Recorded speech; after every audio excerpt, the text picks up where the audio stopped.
तो अब बात करते हैं स्टूडेंट्स सेकेंड ऑर्डर डेरिवेटिव का।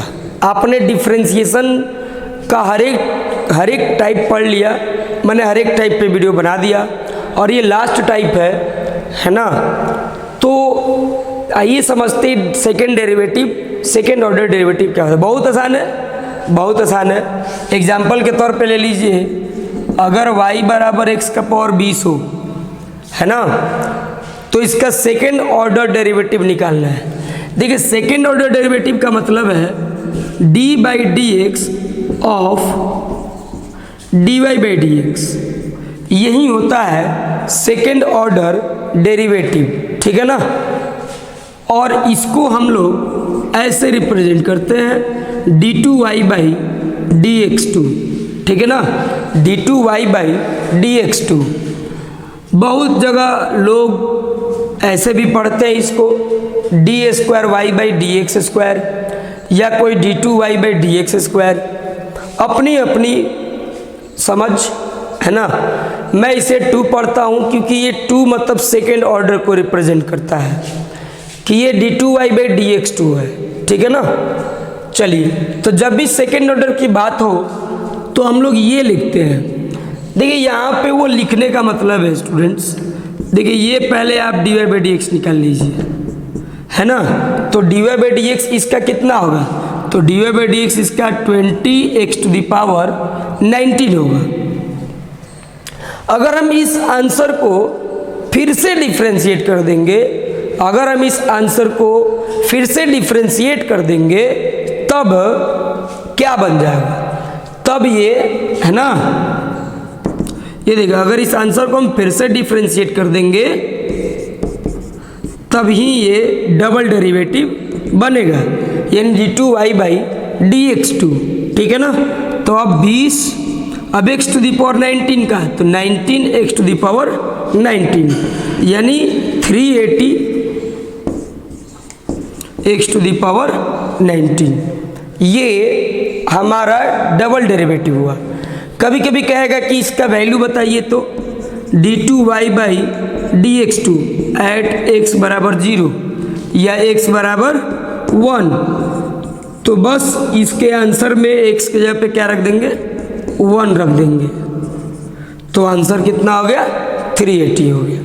आई बात समझ में। तो देयर इज नथिंग, बस यही चीज होता है डबल डेरिवेटिव, ठीक है ना। डबल डेरिवेटिव का मतलब पहले जो करते आए थे उसी के आंसर को फिर से कर देंगे तो डबल हो जाएगा। अब यदि मैं फिर से इसको डिफ्रेंशिएट कर दूंगा तो थर्ड ऑर्डर हो जाएगा, फिर उस आंसर को फिर से डिफ्रेंशिएट करेंगे तो फोर्थ ऑर्डर हो जाएगा। ऐसे ही nth ऑर्डर तक जा सकता है, कोई दिक्कत वाली बात नहीं है, ठीक है ना। आइए इस पे क्वेश्चन देख लेते हैं, बाकी तो आप कर ही लेंगे इस पे, ठीक है ना। और तब हम बात करेंगे रॉल्स एंड लाग्रांज थ्योरम। उसके बाद आपका ये जो डिफरेंशिएशन का जो चैप्टर था वो ख़त्म हो जाएगा, ठीक है ना। यानी लॉकडाउन के बावजूद मैंने आपके सिलेबस को आगे रखा है, बस ज़रूरत है आपको पढ़ने का।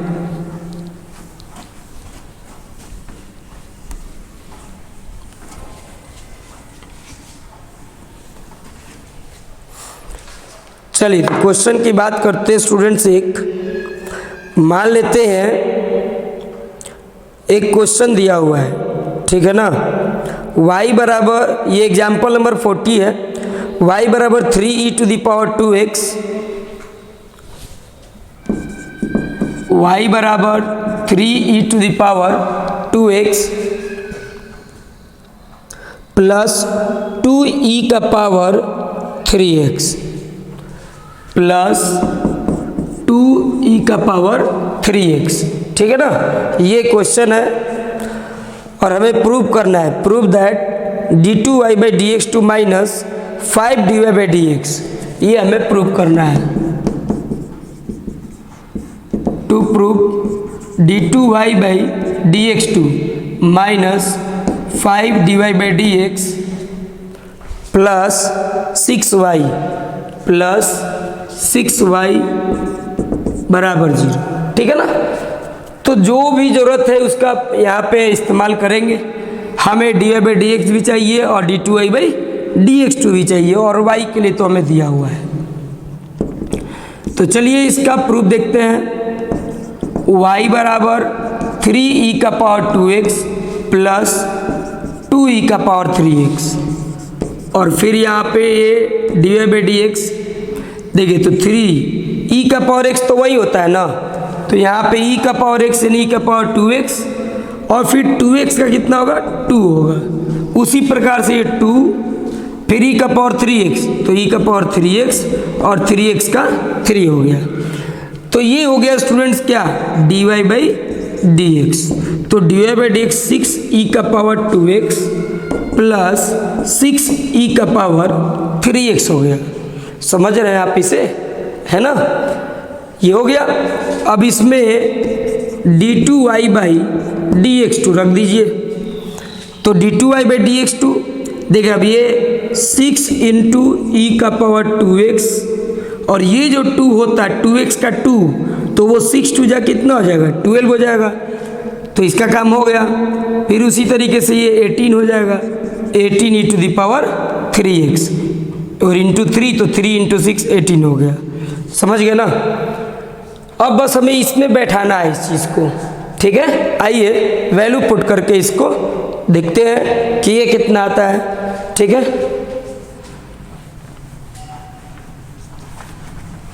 इसमें वैल्यू इसका रखा जाए एक बार। तो ये हमारा अब LHS बन गया स्टूडेंट्स। हमें 0 लाना है, तो 0 लाना है, इसके वैल्यू रखते हैं। देखिए पहले d2y, तो ये कितना है, 12e⁻2x प्लस 18e⁻3x, फिर क्या है -5।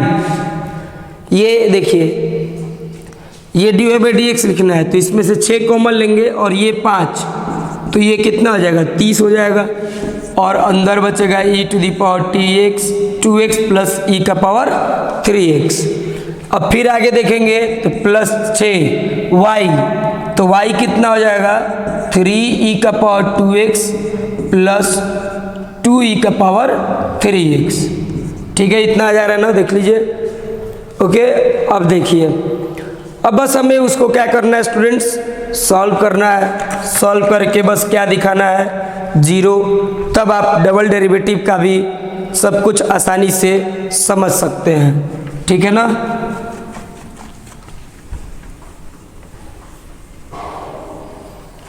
चलिए, तो इसको सॉल्व करते हैं।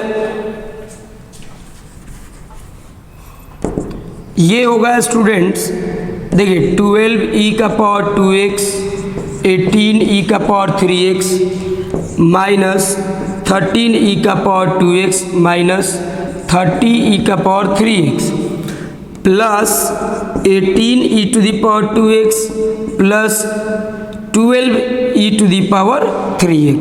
ठीक है ना। देखिए अब ज़रा ध्यान से, e⁻2x कितने कितने हैं, सब ठीक है ना। इतना e का पावर, यहाँ पे स्टूडेंट्स इसको सॉल्व करिएगा अगर आप, तो आपको कितना मिलेगा, 12e⁻3x। अब ठीक है, तो अब जोड़ लीजिए कि कितने कितने, पहले 2x वाले प्लस वाले, तो 12 और 18 30 और माइनस में 30, तो ये खत्म हो गए। फिर 18 और 12 30 और ये माइनस में 30, ये भी खत्म हो गए, है ना। तो फाइनली आपका आंसर क्या आ गया स्टूडेंट्स, 0 आ गया। समझ गए। तो यही होता है सेकेंड ऑर्डर डेरिवेटिव, है ना।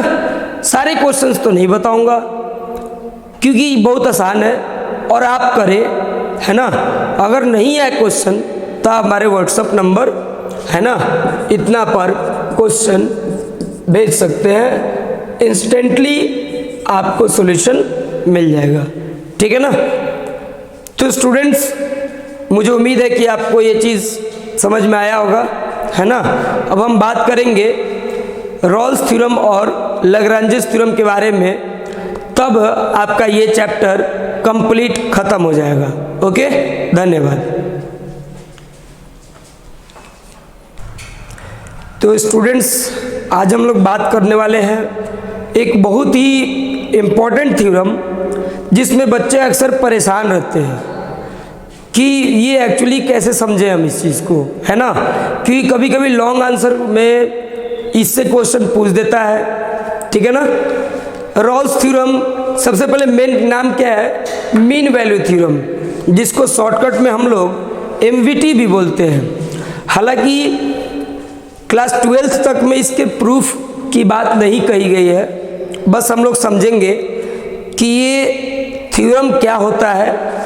और इस क्लास में हम लोग को ये जानना है कि अगर आपको एक फंक्शन दिया गया तो चेक करना होगा कि वो फंक्शन किसी दो पॉइंट के बीच में MVT यानी रॉल्स थ्योरम को, है ना, अपना पाता है कि नहीं, मतलब रॉल्स थ्योरम एप्लीकेबल है या नहीं। देखिए MVT दो भाग में बटा होता है, एक थ्योरम रॉल्स थ्योरम होता है और एक लाग्रांजेस मीन वैल्यू थ्योरम होता है, ठीक है ना। दोनों ही मीन वैल्यू थ्योरम के अंडर में आते हैं MVT। तो रॉल्स थ्योरम समझते क्या होता है स्टूडेंट्स। देखिए जैसा कहा गया है, इस ग्राफ को देखिए, है ना। ये एक फंक्शन का ग्राफ है, ये दो नंबर्स हैं A और B, दो रियल नंबर्स हैं। तो मान लेते हैं कभी एक ऐसा समय पे ऐसा चीज़, ऐसे दो नंबर्स लेते हैं ताकि A और B के बीच में, मतलब A को लेते हुए और B को भी लेते हुए यहाँ से शुरू करें और यहाँ तक आए तो ग्राफ कभी टूटा ना हो, मतलब कंटिन्यू हो, कंटिन्यूअस हो।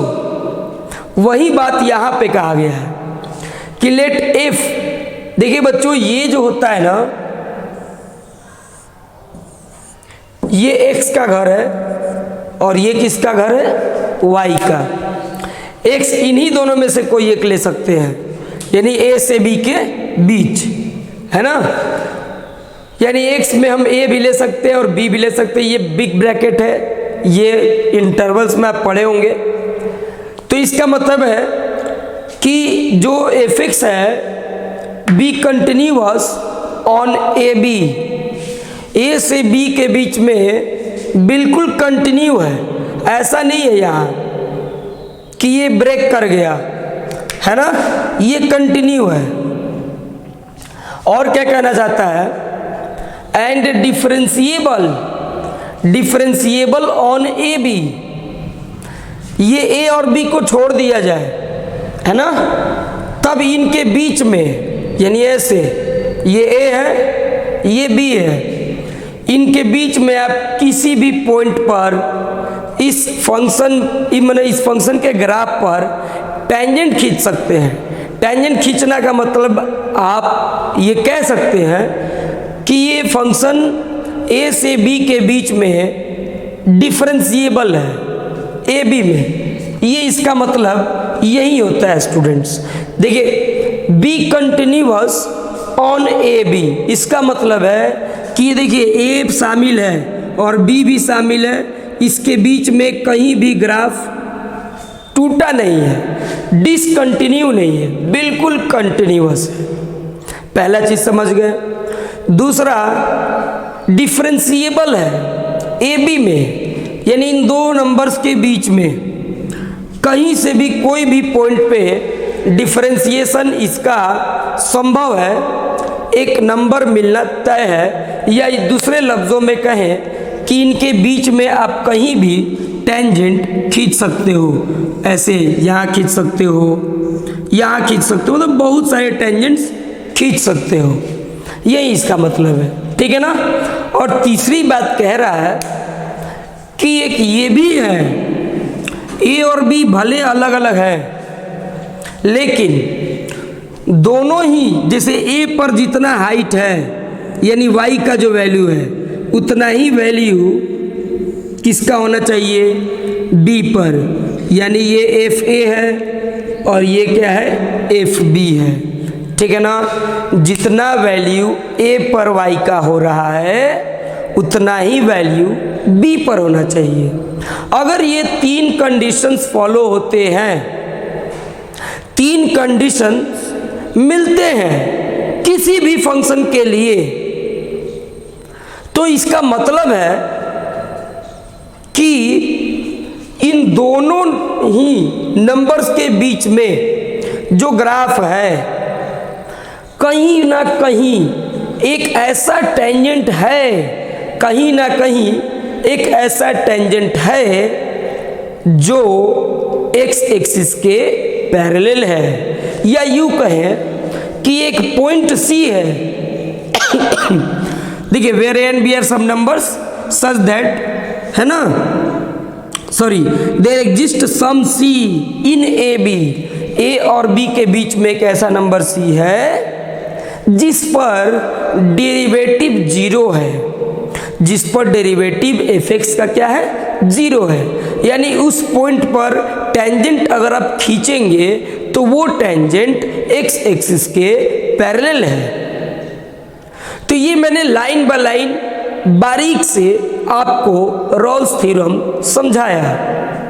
अब मैं इसको एक बार में समझाता हूँ। रॉल्स थ्योरम का मतलब हुआ है स्टूडेंट्स कि अगर आपको कोई एक फंक्शन दिया गया हो, है ना, और उसका डोमेन दो नंबर्स के बीच में हो, जैसे ये डोमेन ए और बी, ए के जगह पे मान लेते हैं आपने 5 लिया और 10 लिया, मतलब फिक्स कर दिए कि एक्स का वैल्यू आपको 5 से 10 के बीच लेना है, 5 और 10 भी ले सकते हैं, इसके बीच में हो, और वो अगर फंक्शन कंटिन्यूअस है 5 से 10 के बीच में किसी भी पॉइंट पे, 5 से 10 के बीच में किसी भी पॉइंट पे डिफरेंशिएबल भी है, यानी टेंजेंट भी खींच रहे हैं, और भाग संयोग से f5 बराबर f10 का वैल्यू आ जाए, तब समझ लेना कि 5 और 10 के बीच में ही कोई ऐसा एक पॉइंट मिलेगा जहां पे टेंजेंट अगर खींचेंगे तो एक्स एक्सिस के पैरेलल होगा। This is called Rolle's theorem. यही रॉल्स थ्योरम होता है, इससे बेहतर अंडरस्टैंडिंग हो ही नहीं सकती है। तो उम्मीद करते हैं कि आप ये समझ गए होंगे। अब बात करते हैं क्वेश्चन की। क्वेश्चन दिया रहता है स्टूडेंट्स और कहता है कि रॉल्स थ्योरम की एप्लीकेबिलिटी चेक करिए कि वो एप्लीकेबल है कि नहीं, ठीक है ना। तो आइए एक क्वेश्चन लेते हैं। उससे पहले आप एक चीज जान जाइए कि अलजेब्रिक फंक्शन अगर मिलता है तो वो हमेशा क्या होता है, कंटिन्यूअस होता है। पॉलिनोमियल फंक्शन हमेशा क्या होते हैं, कंटिन्यूअस होते हैं, ठीक है ना। आइए अब क्वेश्चन पे बात करेंगे, ठीक है ना।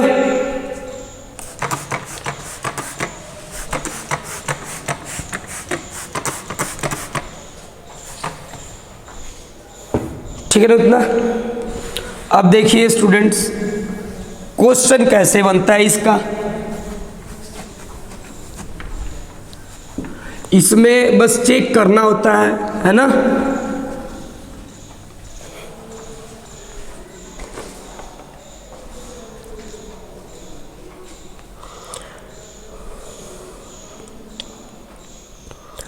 जैसे एक क्वेश्चन है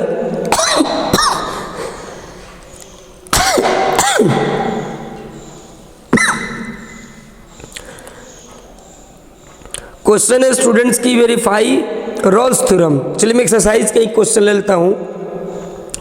verify Rolle's theorem for the function F X बराबर X square plus 2x minus 8। ये पहला क्वेश्चन है एक्सरसाइज 5.8 का।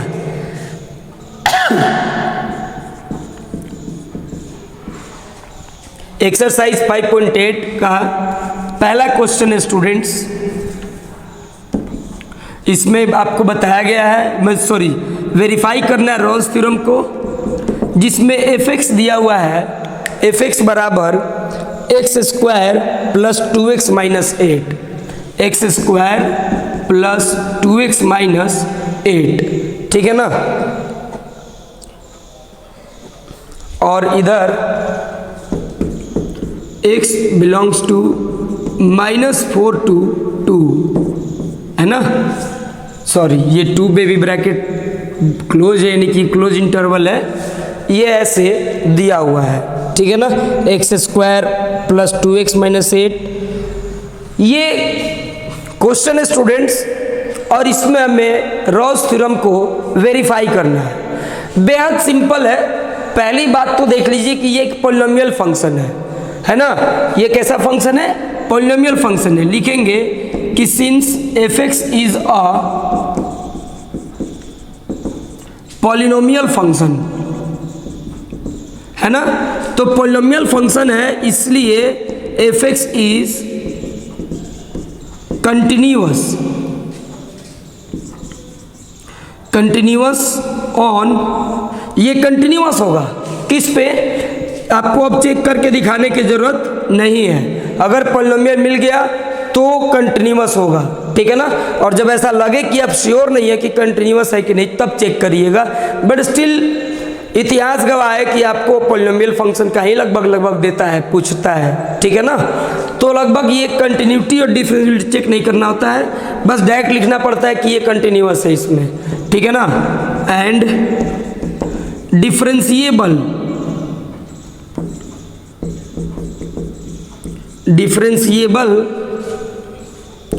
ऑन, इसमें ओपन दे देंगे।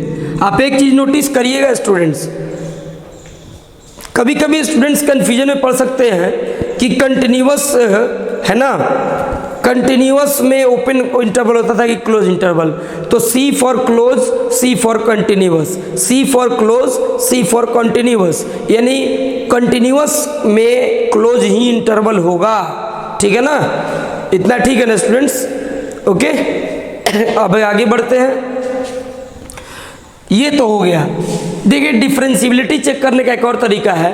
आप डेरिवेटिव तो समझ चुके हैं, तो इसका f' निकाल लीजिए। तो f' 2x + 2 होगा। तो 2x + 2 जब आया f', तो सोच के देखिए कि इसके बीच का कोई भी नंबर रखोगे तो f' तो डिफाइंड है ना, इसका मतलब वो डिफरेंशिएबल है, कि वो भी तरीका है, ठीक है ना। बट हमारा इतना काम हो गया। तो दो काम स्टूडेंट्स हो गया, कंटिन्यूटी चेक हो गया और एक डिफरेंशिएबिलिटी, क्योंकि ये पॉलिनोमियल था। तीसरा काम में आएंगे नाउ fa बराबर fb चेक करने। तो सिंस fx कितना है, तो fx बराबर x² + 2x - 8, तो f -4 है ना। तो देखिए -4 का स्क्वायर और ये -4 - 8, 16 -8 -8, ये -16 +16 0 हो गया। उसी तरीके से बात करते हैं f2 की। तो 2² + 2 × 2 -8, 4 और 4 8 -8 0। तो देख सकते हैं आप स्टूडेंट्स कि यहाँ पे f-4 बराबर f2 भी हुआ, है ना। तो इसका मतलब है कि तीनों रूल तो फॉलो कर गया। अब हम चेक करेंगे कि f' 0 करके देख लीजिए, और c का वैल्यू निश्चित ही, है ना, -4 और 2 के बीच में आना चाहिए, ठीक है ना। और जैसे ही अगर वो ला दिए तो ये क्वेश्चन आपका बन गया, नहीं आपने एप्लीकेबिलिटी चेक कर ली, ठीक है ना। तो चलिए अब वो निकाल के देखते हैं स्टूडेंट्स। ऊपर से इरेज कर देते हैं।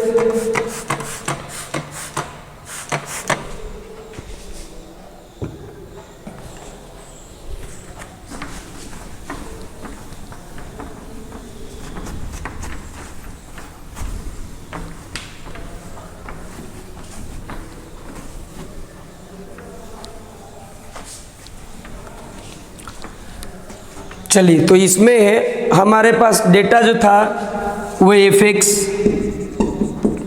बराबर x² +2x -8 था, है ना। पहला क्वेश्चन डेटा जी बिल्कुल सही उतारा मैंने। अब यहाँ पे f' कर ले तो 2x + 2 हो जाएगा, यानी f' करेंगे तो 2c + 2। अब यहाँ पे आपको क्या करना होगा, f' 0 तो 2c + 2 0, तो 2c बराबर -2, है ना। तो c बराबर कितना है स्टूडेंट्स, -1, जो कि क्लियर है कि देयरफॉर c बिलोंग्स टू, है ना, AB, यानी कि c यानी कि -1 ऐसे लिखिए ना, सिंस -1 बिलोंग्स टू -4 टू, है ना, 2 इनके बीच में बिलोंग कर रहा है, ठीक है ना। तो इसका मतलब है कि रॉल्स थ्योरम एप्लीकेबल हुआ, यानी Rolle's theorem is applicable for this situation. समझ गए? तो ऐसे ही ये रॉल्स थ्योरम के क्वेश्चंस को बनाते हैं, ठीक है ना स्टूडेंट्स। अब बात करते हैं मीन वैल्यू थ्योरम की। मीन वैल्यू थ्योरम मतलब कि लाग्रांजिस थ्योरम, है ना। लाग्रांजिस ने क्या दिए था, थ्योरम क्या बताया था उन्होंने, बस सब कुछ सेम मिलेगा, एक आध दो का अंतर होगा, वो आइए देखते हैं कि क्या है, ठीक है ना। तो स्टूडेंट्स अब बात करते हैं मीन वैल्यू थ्योरम की। मीन वैल्यू थ्योरम को लाग्रांजिस नाम के मैथमेटिशियन ने दिया था, और इसके पहले वाला जो थ्योरम था उसको रॉल्स थ्योरम, है ना, यानी रॉले नाम था उनका। देखिए दोनों में डिफरेंसेस क्या है। पहले जो आप रॉल्स थ्योरम पढ़े हैं तो उसमें ये दोनों बराबर होते थे, जैसे ये हाइट और ये हाइट, मतलब एफ ए बराबर एफ बी का होना तय था। जब एफ ए बराबर एफ बी होना था तब हम देखते थे कि ए और बी के बीच में कोई ऐसा पॉइंट जरूर है जहाँ पे उसका डेरिवेटिव 0 के बराबर है। लेकिन क्या होगा यदि कोई फंक्शन, क्योंकि ये सवाल उठना लाजमी था कि मान लेते कोई फंक्शन 2 पॉइंट के बीच में कंटिन्यूअस है क्लोज इंटरवल में, और ओपन इंटरवल में डिफरेंशिएबल है, तो ये हमेशा तो जरूरी नहीं ना कि एफ ए बराबर एफ बी हो ही जाए। जब नहीं होगा तो क्या होगा, तो जब नहीं होगा तब का सिचुएशन आता है मीन वैल्यू थ्योरम, है ना। यही देखिए कि लेट एफ इतना बी कंटिन्यूअस, मैं इसको पहले भी समझा चुका हूँ, continuous function on A B, है ना, ए बी में कंटिन्यूअस है, ठीक है, and differentiable on small A B. देखिए C for continuous, C for continuous and C for close interval, okay ना। तो अपने आप क्लियर हो जाएगा, डिफरेंशिएबल में स्मॉल होता है। तो कह रहा है, जैसे देख सकते हैं, है ना, यहाँ से यहाँ के बीच में कंटिन्यू ग्राफ है, टूटा नहीं है, और इसके बीच में कहीं भी टेंजेंट खींच सकते हैं, ऐसे ऐसे कहीं से भी टेंजेंट खींच सकते हैं, सॉरी। तो ये डिफरेंशिएबल बता रहा है, लेकिन एफ ए बराबर एफ बी की बात नहीं कही गई है। मतलब अगर हो जाएगा एफ ए बराबर एफ बी तो वापस वही रॉल्स थ्योरम पे, यानी मेन ये चीज़ है जो मैं शुरू में बात किया था मैंने कि दो चीज़ होता है मीन वैल्यू थ्योरम में। तो मीन वैल्यू थ्योरम अकेले ये चीज़ हो गया, लेकिन इसका एक स्पेशल केस रॉल्स थ्योरम हो जाता है जब एफ ए बराबर एफ बी हो तब, है ना। और जब नहीं है तब देख सकते हैं आप यहाँ पे, समझ गए ना। आप ऐसे भी देख सकते हैं कि जब यहाँ पे एफ ए बराबर एफ बी हो जाएगा तो 0 हो जाएगा, इसीलिए उसमें एफ ए बराबर एफ बी होने पे एफ डैश सी क्या कर दिया गया था, 0 कर दिया गया था। तो मेन ये थ्योरम एम बी टी, और इसका एक दूसरा रूप वो है रॉल्स थ्योरम, ठीक है ना। तो कैसा भी हो कंडीशन, एफ ए बराबर एफ बी हो या ना हो, ये मेन एम बी टी होता है, समझ गए ना। तो आइए यही होता है एम बी टी। अब आप बात करते हैं क्वेश्चन पे, इसका एक वेरिफिकेशन लेते हैं कि क्या मिलेगा, किस टाइप के क्वेश्चंस मिलेंगे। वही मिलेगा, बस कहेगा कि इसमें एम बी टी को वेरीफाई करें, ठीक है ना।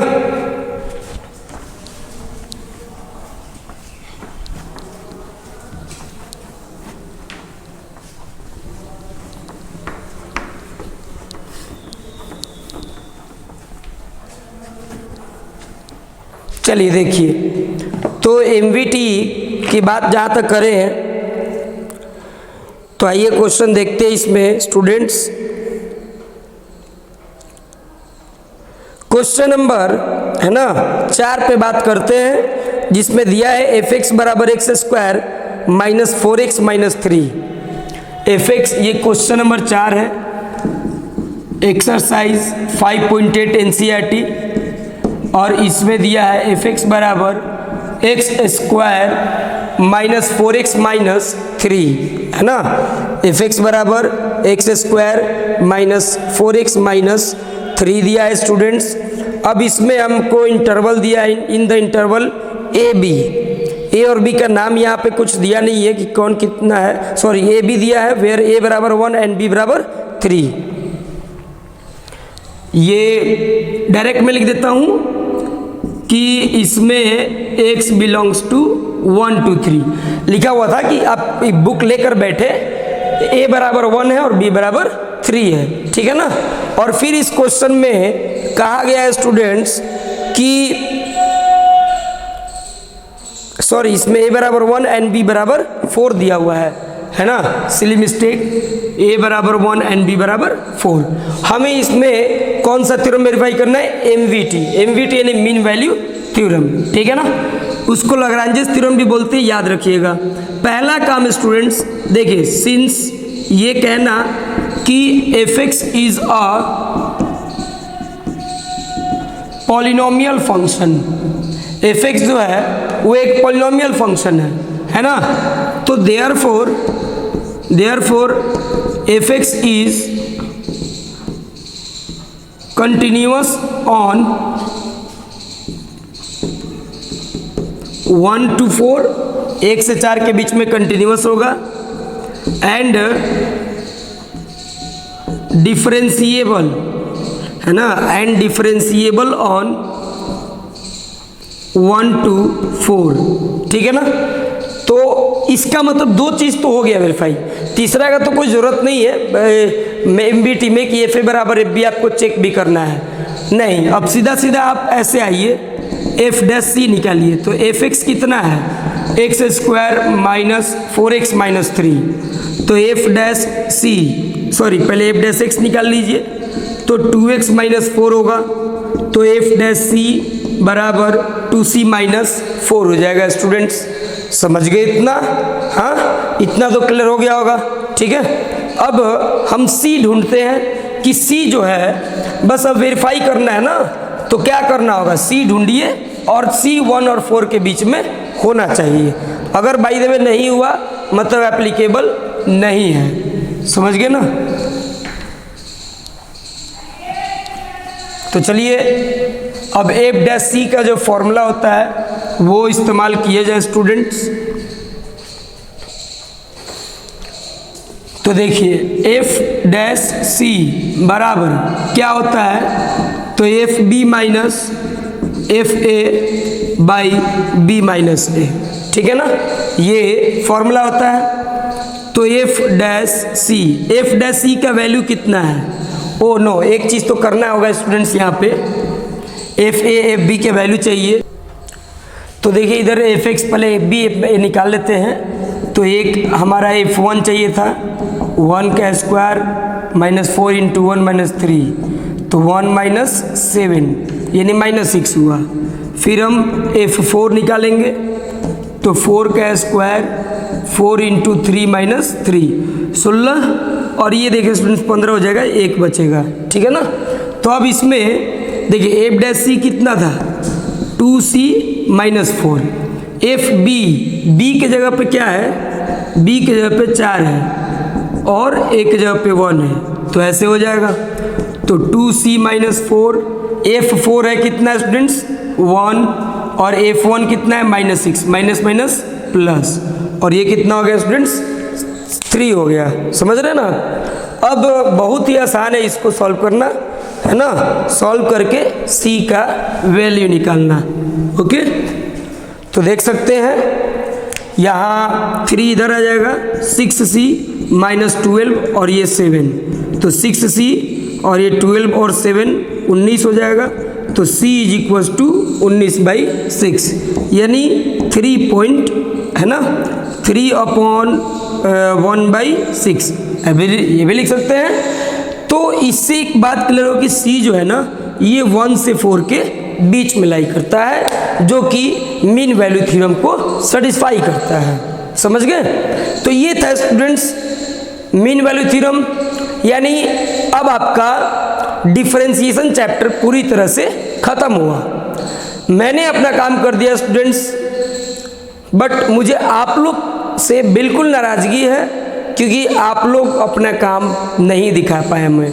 मेरे से कोई इंटरेक्शन ही नहीं कर पा रहे हैं, पता ही नहीं चल रहा है कि आप, खास करके हमारे स्टूडेंट्स के लिए जो हमारे पास पढ़ते हैं, कि आप इतना बना चुके या नहीं बना चुके। मैं हर बार व्हाट्सएप नंबर देता हूँ, और जो हमारे ग्रुप में तो उनको तो पता ही है।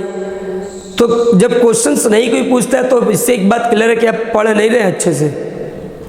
बट स्टिल मेरा जो काम है मैं करते रहूँगा।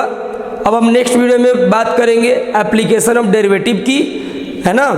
उसके आने में भी 2-3 दिन वक्त लगेगा, क्योंकि अब हम वीडियो थोड़ा 11th पे बनाएंगे, फिर 12th बनाएंगे। तब तक आप डिफरेंशिएशन चैप्टर पूरी तरह से पढ़ लें। ओके, अगर आप नए हैं तो सब्सक्राइब जरूर कर दें। धन्यवाद।